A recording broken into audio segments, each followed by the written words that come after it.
right, let's talk about these bumpers. These bumpers came from Hooke Road. Rear bumper, front bumper with a winch mount. Let's talk about the rear bumper first, okay? The rear bumper has held up great. I've had this thing on here for about 9 months now, and I've wheeled this thing in Uwharrie, I've wheeled it at Gulches, I've wheeled it at Lake Hauser. So, I mean, I've been all over the place with this thing, kind of, you know, doing stuff, rock crawling, going through the mud, all types of different stuff. I haven't really seen any downfall to the Jeep.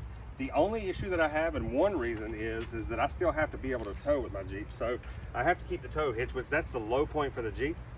And it causes this thing right here to hit. I bent that flange up a little bit where I hooked the chains on, but that's not a big deal, not too terribly worried about that. These hooks have really come in handy, the D-rings there. So I've had those on there, utilizing those. I pulled people out of, you know, mud holes, I pulled people out of ditches, I pulled people out of all kind of stuff. So it's worked out great. The lights, they work great whenever you're in the dark, fantastic. Here's the one issue that I found, right? Whenever I take this thing and I go off of a ledge and I hit something, if you come in here, you can see right here, I hit the bumper right here once and I hit it right here once.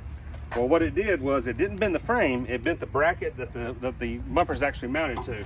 So now you can see the difference in the gap. If you see how narrow the gap is right here, as opposed to how wide it is over here, and watch what happens.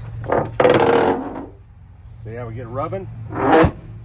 So I'm gonna have to take a sledgehammer to that and knock it back down, okay? Other than that, the rear bumper has held up fine. A lot of people complained about these Hooke Road bumpers, saying that they were, you know, cheap. It's actually very decently sized metal, so it's not, you know, too bad of an issue. And a lot of people said that they rust, but I haven't seen any rust, you know, on it, except for the places where I've been in and there's been exposed metal. Outside of that, the coating has stayed on very, very well. Let's go to the front bumper.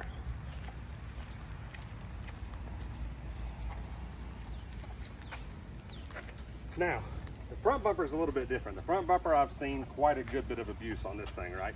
I mean, I've hit stuff with it. I mean, I've pulled stuff with it. I've done all kind of crazy stuff with it.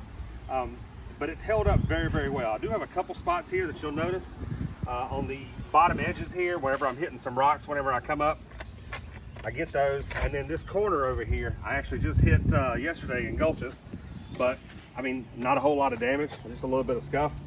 The one big place, I hit a rock right here, just trying to come around a corner, and when I slid off the rock, it slid over and hit it, bent it in, but not too terribly worried about that. It's actually held up very, very well. I will say one thing about this bumper that I have been extremely pleased with is the sheer strength of it. So I took this bumper and this winch, right? The winch mount has been phenomenal. I took the bumper and took the winch and actually hooked it up to a tree over there. And I pulled this Jeep almost 90 degrees vertical. So I'll show you guys that in another video wherever I did that, just testing out the strength of the winch and how the bumper held up. No issues whatsoever, and it picked the Jeep up just fine. This Jeep, bone stock, weighs about 4,200 pounds. That's pretty impressive. That's a 9,000 pound winch, but for that bumper to be able to hold that up and be able to pull it up the tree like that, I couldn't be more pleased. The whole set, bumpers, around 580 bucks for the set. Not terrible. I mean, it's not the most expensive bumper you're gonna buy for sure, but it's also not the cheapest bumper you're gonna buy. So they've held up fine for me. I've really, really enjoyed them. 10 out of 10, I would recommend. If you're doing something and you're trying to build your Jeep on a budget, Hooke Road, you can't beat it. Thanks for watching, guys.